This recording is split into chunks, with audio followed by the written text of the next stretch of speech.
of our gathering. May the zchut of our gathering and our learning be for the Aliyat Neshama, my dear mother, Liba Bracha, Bat David Halevi, B'chai Shena. And today we're going to be talking and focusing on the Midah of today of the Omer, which is the 18th day of the Omer, which is Tiferet, and specifically Netzach BTiferet. So I was thinking, what does it mean, Netzach BTiferet? And I was thinking that, that's exactly what our bas Medrash represents. Wow. Yeah, because what's Tiferet? Tiferet is balance and harmony and beauty. And if you look around this room, I'm standing here looking at all of you, and that's what I see. Oh. I see balance and harmony and beauty, and Tiferet is also Emet, which we're going to go into a little bit here. But really, it's I think everybody here it's correct to say that everybody here is really, we're all truth seekers, and Judy has created this bas Medrash, this vessel of learning Torah, which is Netzach. Netzach is the resilience.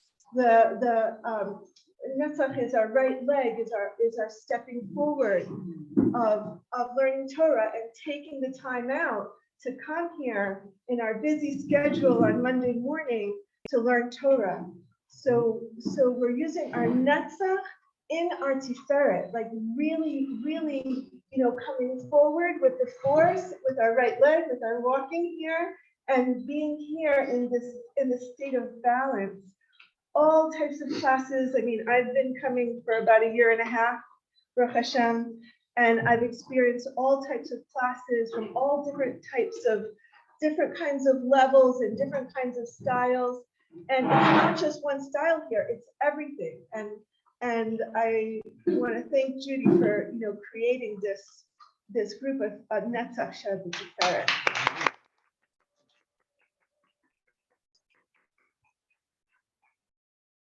So the first day of Tiferet always coincides with Rosh Chodesh Iyar.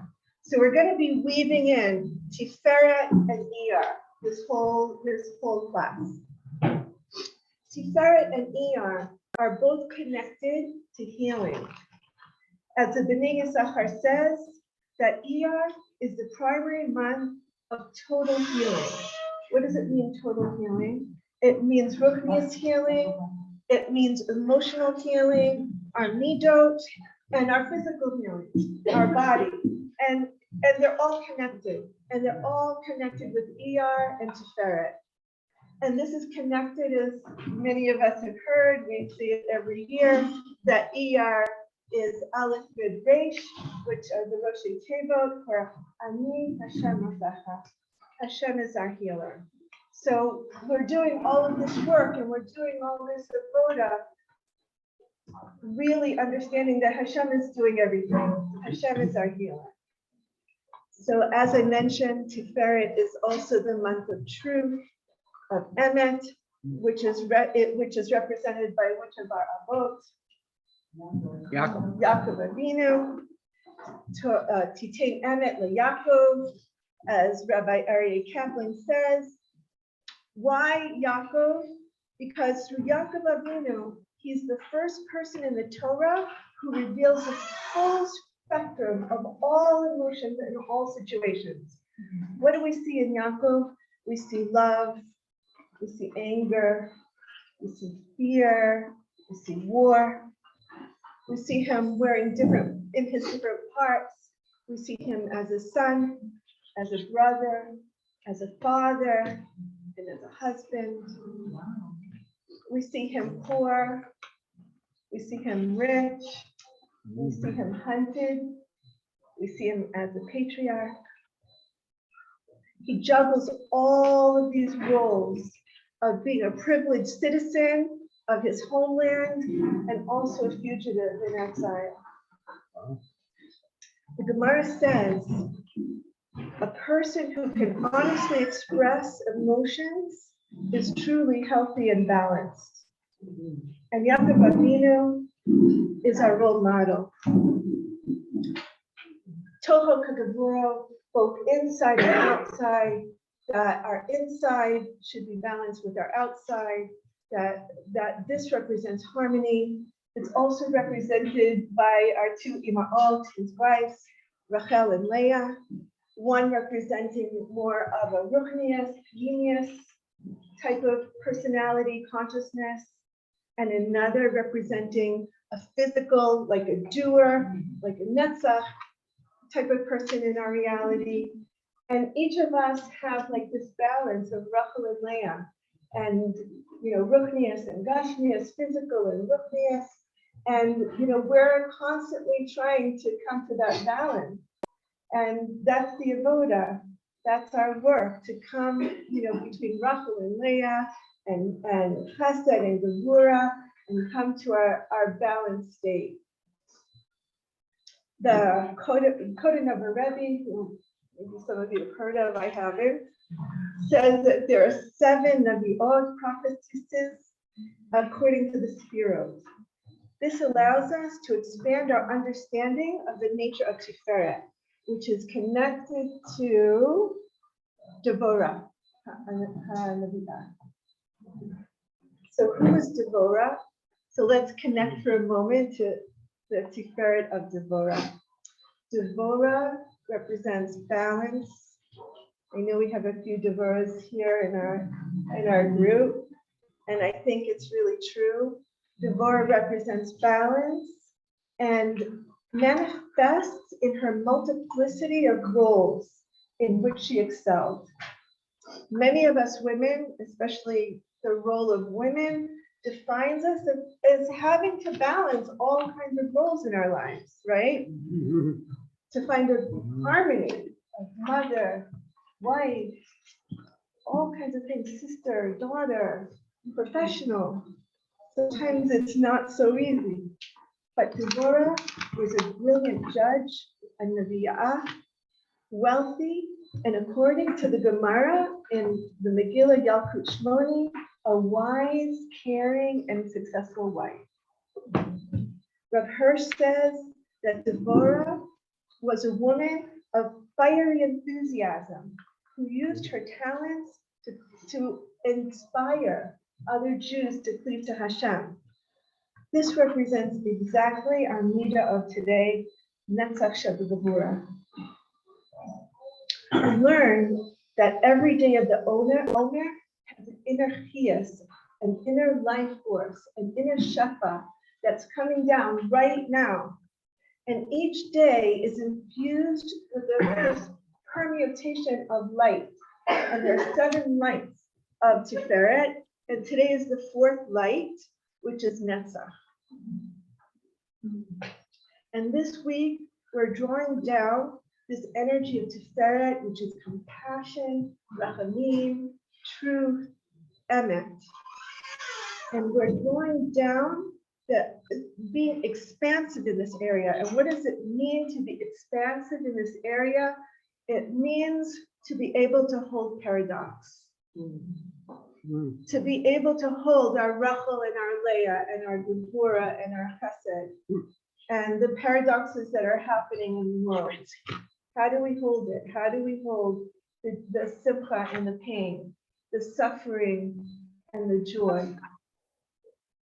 So we're doing today this cheshbon nefesh, which is the counting of the Omer is not just the counting, 1, 2, 3, it's a counting.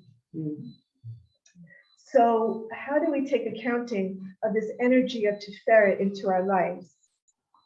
Where may we perhaps have blocks of Tiferet in our life and in our body? And maybe we can explore that for a few minutes. Which body part in the Sphirot is connected to Tiferet? Torso. Torso. Some people say heart center. And which is associated with Netzach, which I said, right leg. So we're creating now, we're creating this channel, this Merkava here in the holy city of Tzfat, of this divine sephirotic energy to flow into the world. With Netzach, we move forward to come to our alignment. This is the force that today, if we just focus on it a little bit, this can be accessed for the whole year and for our lives and for the whole world. Like if everybody just concentrates on this a little bit, we can actually raise the level of this light of Netzach BTiferet in the whole world. So we're going to be doing that now. I'd like to say that a lot of this information is from the book called Dancing with the Omer by Benji Elson. So Netzach of Tiferet, he says, it's about being consistent with our goals of healing.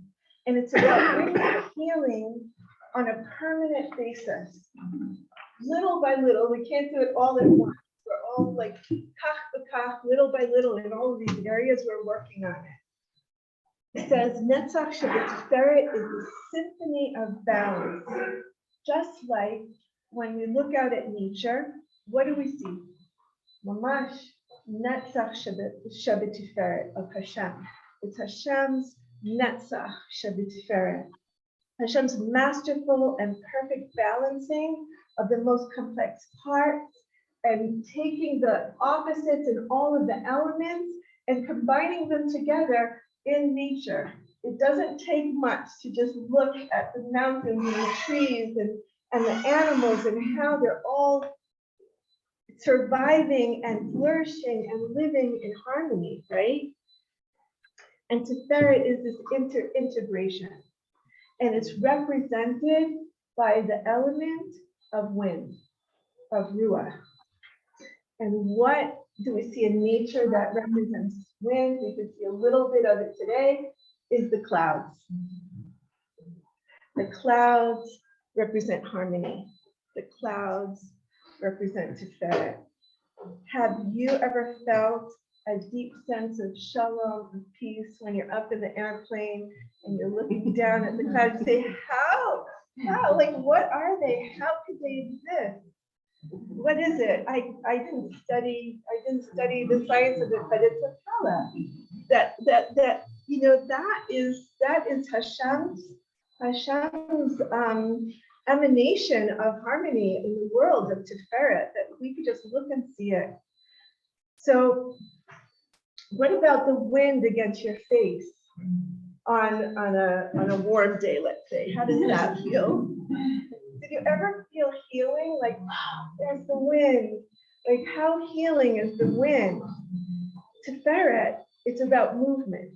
It's not about standing still, and sometimes it's about standing still and being aligned, but it's about movement. It's having the ability to move. And what I learned from one of my teachers, Sarah Yehudit Schneider, she calls it hashmal.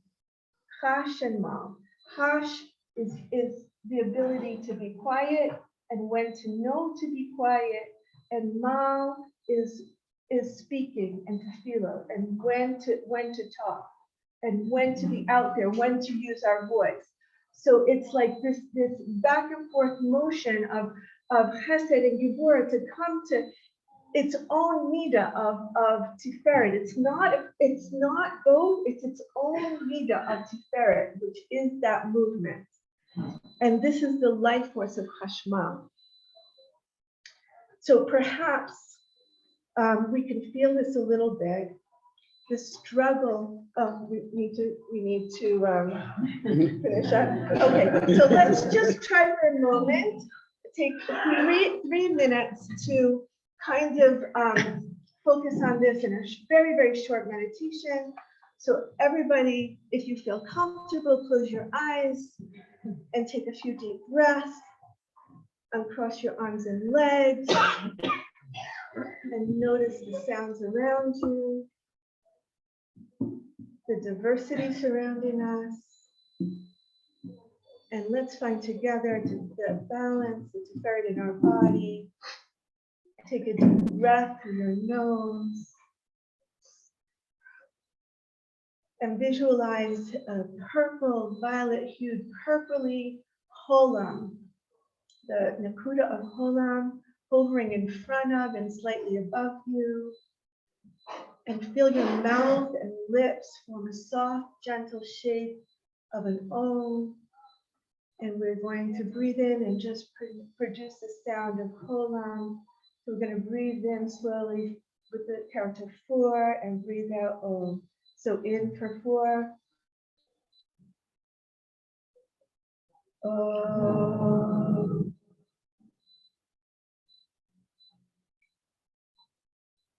One more time. In for 4.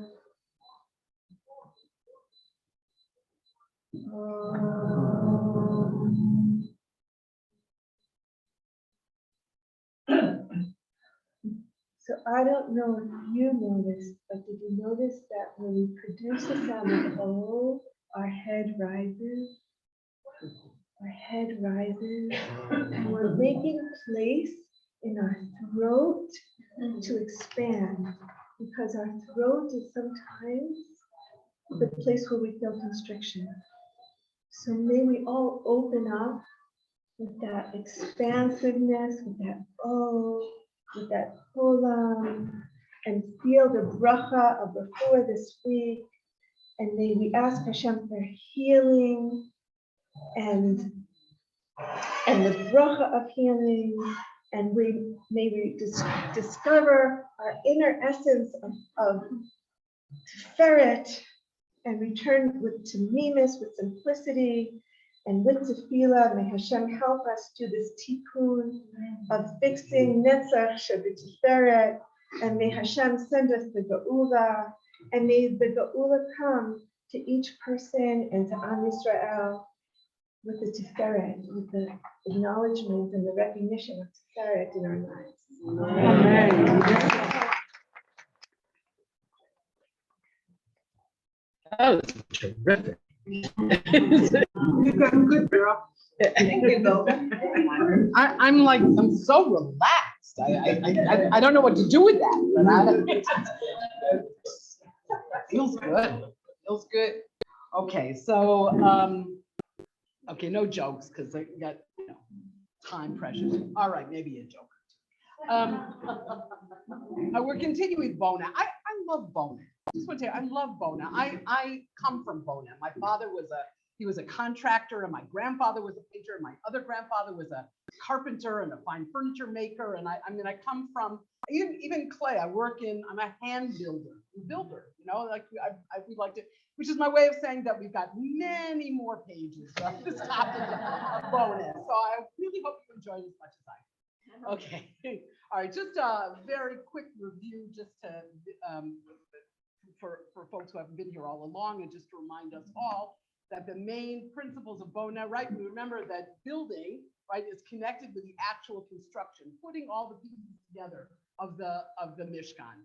Okay, and there were 2 main aspects. So one is building an ohel, like making walls and a top. That's an ohel. That's a tent, right? It's the ohel hamishkan. That's what the Mishkan was a tent for all of its activities. Okay, and the other thing is medabe chelakim, putting all the pieces together, right? Assembling, right? That's, they put together all the boards and anyways. Okay, so those are the basic principles, and then there were some sort of side areas that came from it. Okay, remember we talked about, there was a debate about what does that mean in terms of small items, kalim, right? Is there bona? Is when you build a barrel, a small barrel, is that actually bona? Are you building something? And most of the poskim agree that yes, that there is construction when it comes to making small things. But what about modifications to it? Right? What if you make a hole in a barrel, let's say? And again, I don't know if this area, this malacha, has more disagreement than others do, but there are many consistent disagreements all the way back in the time of the Rishonim. There were disagreements about what it means. So but the majority of poskim hold that if you put a hole in something like a barrel, like why would you put a hole in the barrel? Right? You want to get the pickle out. No, because you want your beers and your wines to be able to flow freely. So you put a hole in it. So most poskim agree that would be the malacha d'oraisa of bona, right? You've created an entrance and you've created what's the opposite? Exit. Yeah. Okay. Exit. Right. Okay. So that would be. It is opening the milk. Is it the same or different? Opening what kind? Like a carton? Like a carton of milk. A carton it's a different issue. It's like twisting off, like the paper thing is a problem. You can't do it. The turning the thing. I know we talked about it a long time. There are those who say that you cannot. There are those who say that you do, that you can. There are those who say that the thing is already a kli because it's containing stuff. There are those who say you're actually creating, by opening it up, you're creating a useful vessel. What about a can of tuna? Can you open Oh, okay, here we go. I'm gonna get to that. Here we go. Okay, so but before we talk about that, we're gonna talk about making, so these openings is called a petach, an opening. All right, so, and there's also, you can also make a petach in your body. Now, this is where he gives these gross examples. So I always, try to do it quickly. No, it's Torah, listen, and it's practical and it actually comes up. So puncturing and inserting a drain in a pus pimple. A pus pimple. A pus pimple. Yeah, that's what I said. He says these things. I don't know, but yeah, right. Don't do it. Okay, don't do it. Just don't do it. Just leave it in there. Okay, no, because it's this idea of creating an opening in your skin. It also applies to, there are certain things that don't apply to the body, but this malacha, it does apply to the body. And if you put a hole through your ear, right, you've made an opening. You didn't, right, you cut yourself. No, you didn't do it purposely. You have no intent, you have no purpose in doing that. But let's say your earring has closed, the hole where is closed over.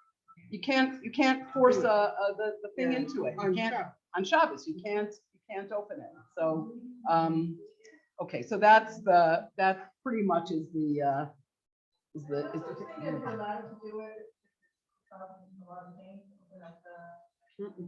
I don't think so. I don't think so. I don't know. Maybe if you have a severe infection. Well, if you have a severe infection, but I don't know if is that the way necessarily to fix it? Like maybe you should put some bacterial cream before dab. Before you do that. I'm not sure. It depends how serious it is. Okay, do we have time to do tuna fish cans? I think, can you wait till next week? Yes? As Judy. All right, well, we're going to be a little bit late. Okay, we'll be fine. Would you have to, people are hearing the Shabbos and put them on before starting. You have to sleep with them. You can take them off and you can put them on. Right, you can. It's not that you can't put them in your ears. You can put them in your ears. It's if the thing is crusted over. Let's get very graphic here. Let's say it's like a little here. You want to feel? I have a little bit here. No, it's. No, if it starts closing up, if it's got a little infection, or you got a little sore there or something like that, or it's new, right? It starts closing up. Then you can't force it open with a stud. Okay, but normally, if it's normally open, then you can take in, you can take out. Even if it's a little tight, if it's got nothing's wrong with it. Some of my earrings they're thicker, right? So I have to push a little bit. Some are thinner. So if you can do it, that you could do, but you just can't break skin. That's really the issue. Breaking skin. Okay. All right. So I guess I'll do this quickly. So again, there's disagreement about whether opening cans whether you can open cans or whether you can't open cans. But one way that there's no questions, let's say, okay, is that if you punch a hole in the bottom of it, okay, and let all the liquid drain out of it, okay, because there's no malacha. Malacha is creative. Malacha is not destructive. So by punching the hole, you're like breaking, you're ruining this thing. It's no longer a kli, it's no longer an anything, right? So you're punching a hole in it, and once you've done that, then you can, open the can. But you just said you cannot make a hole. Yeah, so that's what I just said. The malacha is constructive, right? When you make a hole in a barrel, right? It's for a constructive purpose. It's a useful thing that helps you. Also useful thing. No, this is to just your intention is to destroy the can. You can't get anything out of it. You can't get the tuna fish out of the hole in the bottom. What you're doing is you're ruining this can. It will never hold anything. It can't even hold the liquid. Practically, like a camera. Keep it all in your drawer. Yeah, it's just kind of your all-purpose. The nail. Best thing is open your cans before Shabbos. That is the best thing. Open everything before Shabbos. But now you can open. Then you can open it, right? Like, remember when you used to, like, you had those cans, right? And you used to, he gives that as an example. I was thinking, oh yeah, right. You took a can opener and you punched open a hole, and then on the other side you punched open another. That is exactly the Isur D'Oraisa of Bona. Exactly that. That's a good. So you can do it. So you do the two sides, so it doesn't make a vacuum, and it can pour easily. No, not two sides at the top, not at the bottom, like a juice can. We don't have them anymore, Lizzie, so you don't worry about that. Like the tamsis, right? The tamsis. If you put one hole and then you put another hole, it pours more easily. Right? So that's what you cannot do. Those are two functional openings. This is putting a hole in the bottom. You're destroying the thing, right? You're doing a destructive act. You're destroying the thing. Okay, then of course there are people who say that it already is a functional kli, and because it holds stuff, and you're just going to throw it in the garbage, and not anything of any significance. So all right. I think this is it, and this is all. Oh, who said that? Who said that? You picked it up. Okay. Everybody knows what an all is. Does everyone know what an all is? No. Do you all know what an all is? AWL. AWL. Yes. Yes.